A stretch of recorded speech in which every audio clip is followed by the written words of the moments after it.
I thought moving in with my son and daughter-in-law would be the beginning of a new chapter.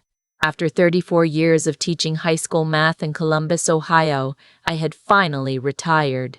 My husband Gerald had passed away 14 months earlier.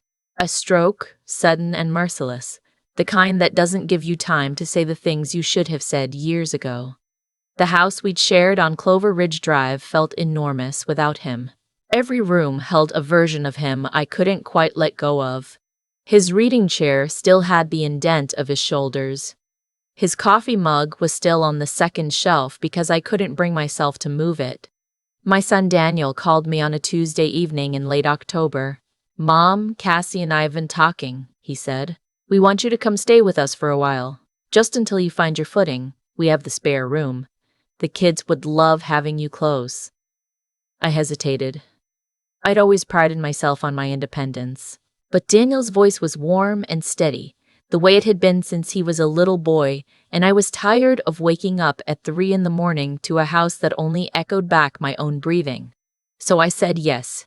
I packed what I needed and drove the 90 minutes to their home in Westerville.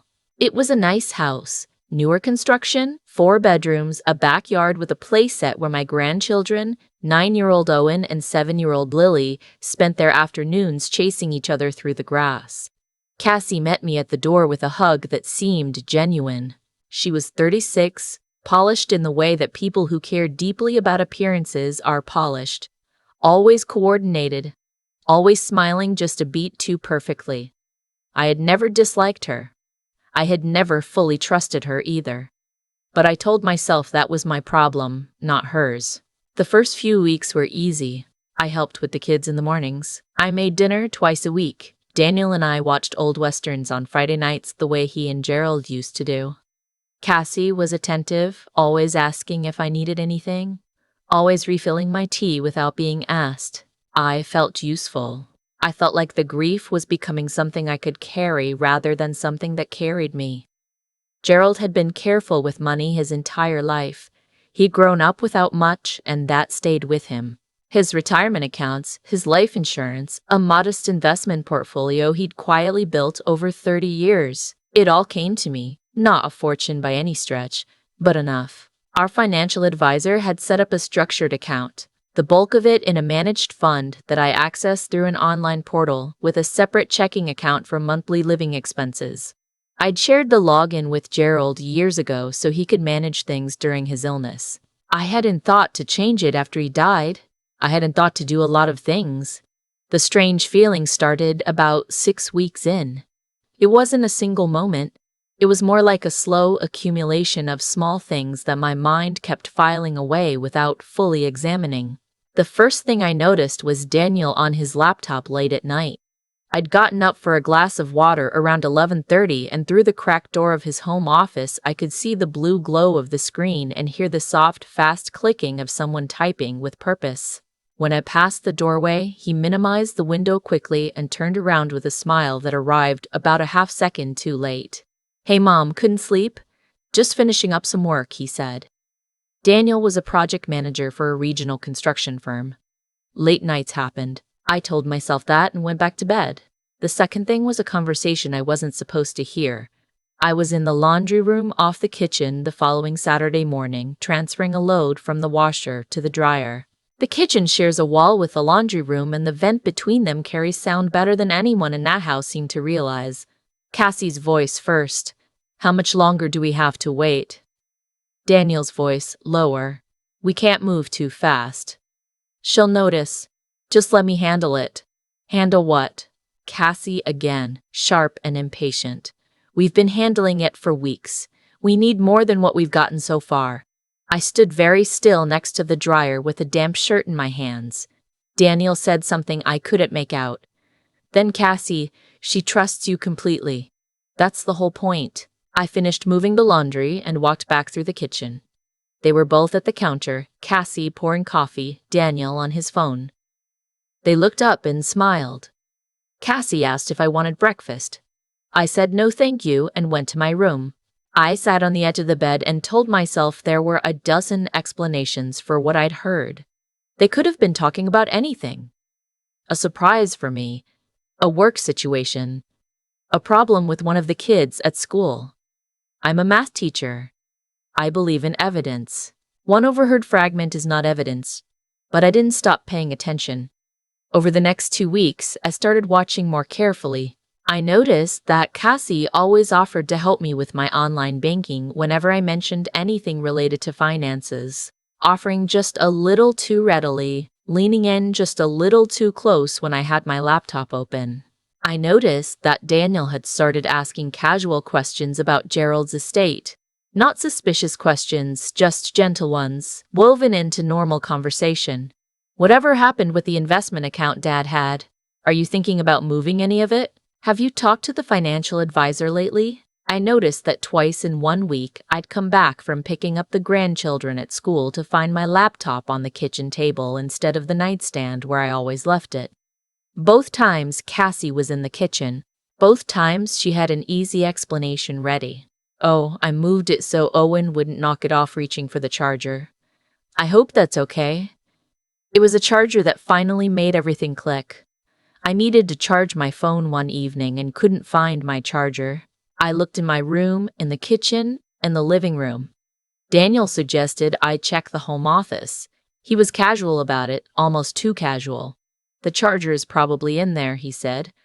I think Cassie borrowed it. I went into the office. The charger wasn't on the desk. I opened the top desk drawer, and there it was, tangled with some cables. But what caught my eye wasn't the charger. It was a manila folder sitting open in the drawer next to it. I don't know what made me pick it up. Some instinct, some teacher's reflex for things that are slightly out of place. Inside were 3 sheets of paper. The first was a printout of what appeared to be a signature authorization form for Gerald's investment account, the account that was now mine. The signature at the bottom was mine, except I had never signed it. I looked at it for a long time. My name, my handwriting almost, but the loop on the G was too clean. Gerald had always teased me about my messy capital G. This one was perfect. Practiced. The second sheet was a wire transfer confirmation. $41,000. Transferred out of the investment account 6 weeks ago, 3 days after I'd moved in, to an account I didn't recognize. The third sheet was a handwritten note in Cassie's handwriting. Just a list. Dates. Amounts. A running total at the bottom that had been crossed out and rewritten 3 times. The final number was $218,000. I put the papers back exactly as I'd found them. I took my phone charger and walked back to the kitchen and said thank you and sat down at the dinner table and ate pot roast and listened to Owen talk about his soccer practice. I smiled at all the right moments. I asked Lily about her art project. I helped clear the dishes. Inside, I felt the way I imagine a person feels in the seconds after a car accident, before the pain arrives. That specific, suspended stillness. I am a high school math teacher. I spent 34 years watching teenagers try to cheat on tests. I know what a practice lie looks like. I know what a practice signature looks like. And I know that when someone has been stealing from you, the worst thing you can do is let them know you know. That night, after Daniel and Cassie had gone to bed, I sat in my room with my laptop and logged into the investment account. My hands were steady. I was surprised by that. The balance was not what it should have been. I opened the transaction history and scrolled back 14 months to just before Gerald died. Everything looked normal until 6 weeks ago. Then it started. Wire transfers, 3 of them, each one between $35,000 and $50,000. Each one authorized with an electronic signature that was mine but wasn't mine. I pulled up the account's linked documents tab and found the signature authorization form, the same one I'd seen in the drawer, uploaded and processed. They had gotten into the account, changed the trusted device settings, submitted a forged authorization to allow external transfers, and they had done it carefully, spreading the transactions out, keeping each one just below thresholds that might trigger an automatic fraud alert. $218,000. Gerald's 30 years of careful saving. Gone. I closed the laptop and sat in the dark for a long time. I thought about Gerald, about the year he was sick when he'd hold my hand at the kitchen table and say, "Patricia, if something happens to me, don't let anyone push you around. You're tougher than you think you are." He'd said it like a reminder, like he already knew I would need to hear it. I thought about Owen and Lily asleep down the hall.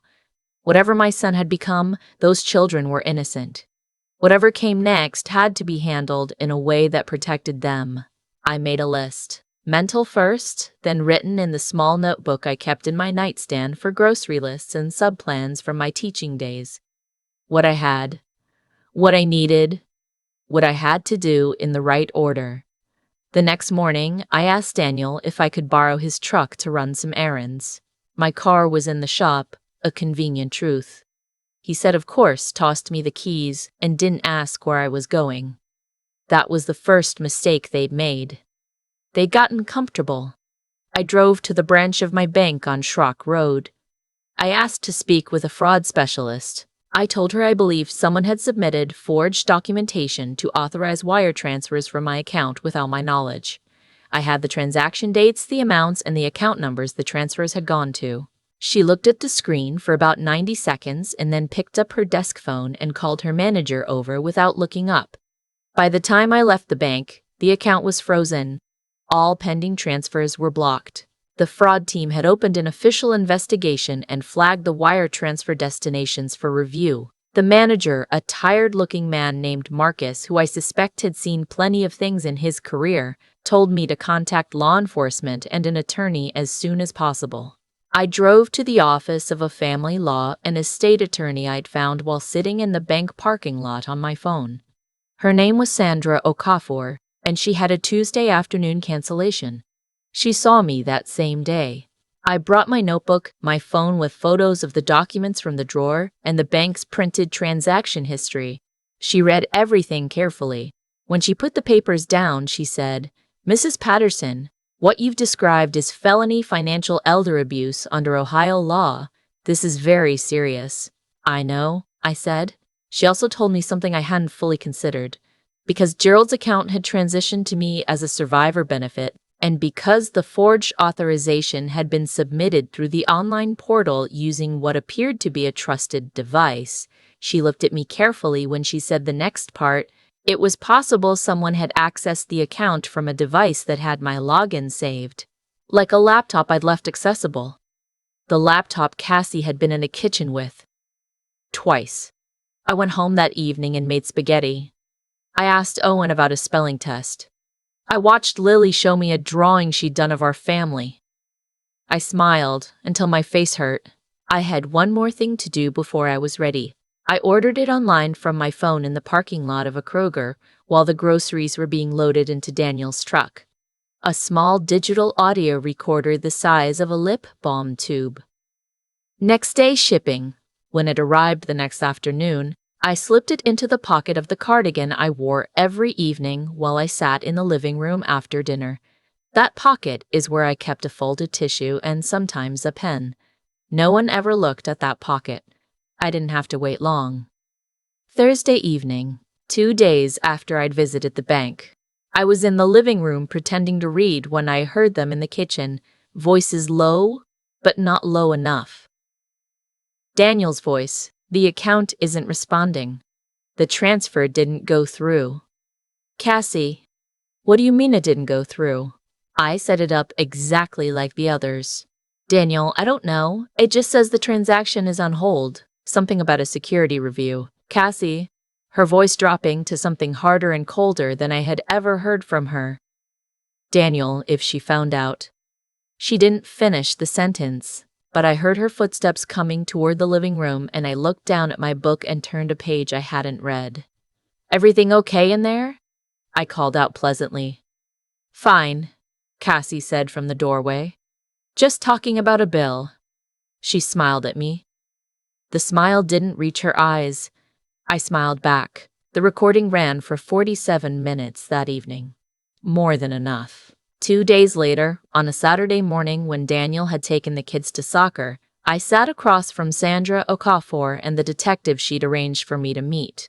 A woman named Detective Chen from the Franklin County Sheriff's Financial Crimes Unit. I played the recording. I showed them the photographs of the documents from the drawer. I handed over the bank's printed transaction records and the contact information for the fraud specialist at my branch. Detective Chen listened to everything without interrupting. When I finished, she said, "You did this exactly right, Mrs. Patterson." "I wasn't sure I'd call it right," I said. "It was just methodical." She almost smiled at that. I did not go back to Daniel's house that night. Sandra had arranged a short-term rental. I left a brief note for Owen and Lily. "I'm visiting a friend for a few days. Save me some of Grandma's cookies." And I took my suitcase and my laptop and Gerald's coffee mug, which I'd brought from the house on Clover Ridge Drive and which I was not leaving behind. The arrests happened on a Monday morning. I know this because Sandra called me when it was done. Daniel and Cassie were taken from their homes separately. Owen and Lily picked up from school early by Cassie's mother, who apparently had no knowledge of any of this and arrived looking genuinely stricken. The charges were significant. Financial exploitation of an elderly person, forgery of financial documents, unauthorized access to a financial accounts. Cassie faced an additional charge related to computer fraud for accessing my laptop without authorization. In Ohio, financial elder abuse involving amounts over $100,000 carries a maximum sentence of 11 years. They both took plea deals. Daniel received 9 years. Cassie received 10, with the additional computer fraud charge factoring into her sentencing. The judge at Cassie's sentencing hearing said something I will never forget. She looked directly at Cassie and said, "You welcomed this woman into your home. She trusted you. You use that trust as a tool. This court does not take that lightly." I recovered most of the money. Not all of it. Some had already moved through accounts that were difficult to trace, but the majority was recovered through civil proceedings Sandra handled over the following months. Gerald's 30 years of careful living largely intact. Cassie's mother took temporary custody of Owen and Lily almost immediately. She is a decent woman from what I can tell, deeply shaken by what her daughter had done, determined to give those children stability. I have agreed to be in their lives as much as they want me. Owen still texts me about his soccer games. Lily sent me a drawing last month. I have it on my refrigerator. I moved back to Clover Ridge Drive. I got a security system and changed all my passwords and called my financial advisor for the first time in over a year. I sat at the kitchen table with a notepad and a cup of coffee and went through every account, every document, every authorization I'd ever signed or clicked through. It took most of a weekend. It felt like cleaning a wound, uncomfortable, necessary, overdue. I also moved Gerald's coffee mug back to the second shelf where it belongs. People have asked me how I stayed calm through all of it. How I sat across from my son at dinner and smiled and passed the bread and didn't say a word. I've thought about that a lot. I think the honest answer is that I was calm because I was focused. Teaching math for 34 years will do that to you. You learn that emotion is useful, but only when it's directed. Rage in the moment would have tipped them off. Grief in the moment would have made me seem confused, exactly what they were counting on. I saved the emotion for later. I cried the night of the arrests. Alone in the short-term rental with Gerald's mug on the nightstand. I cried harder than I had since his funeral. Not for the money, not even entirely for what my son had done, though that weight is something I will carry for the rest of my life. I cried for the version of Daniel I had raised, the boy who used to sit at the kitchen table and ask me to help him with his math homework. The teenager who cried at Gerald's retirement party because he was proud. I don't know where that person went or when he made the choices that turned him into someone who would steal from his grieving mother. I may never know, but I know this. I am 63 years old. I live alone in a house that I own outright. I have a security system, a good attorney, a financial advisor I now call quarterly, and a very clear sense of who I am and what I am worth. I am not a victim. I am not a confused old woman who was taken advantage of and didn't notice. I noticed. I was patient. I was methodical, and I protected myself. Gerald would have had thoughts about Daniel's choices that were not printable, but he also would have been quietly, fiercely proud of how I handled it. I know that the way I know his handwriting and the sound of his laugh and the exact spot on the second shelf where his mug belongs. I kept my promise, Gerald. I fought for myself. There are days when the house on Clover Ridge Drive feels too quiet again, when I make 2 cups of coffee out of habit and then stand there looking at the second one. When I drive past the soccer fields in Westerville and think about Owen.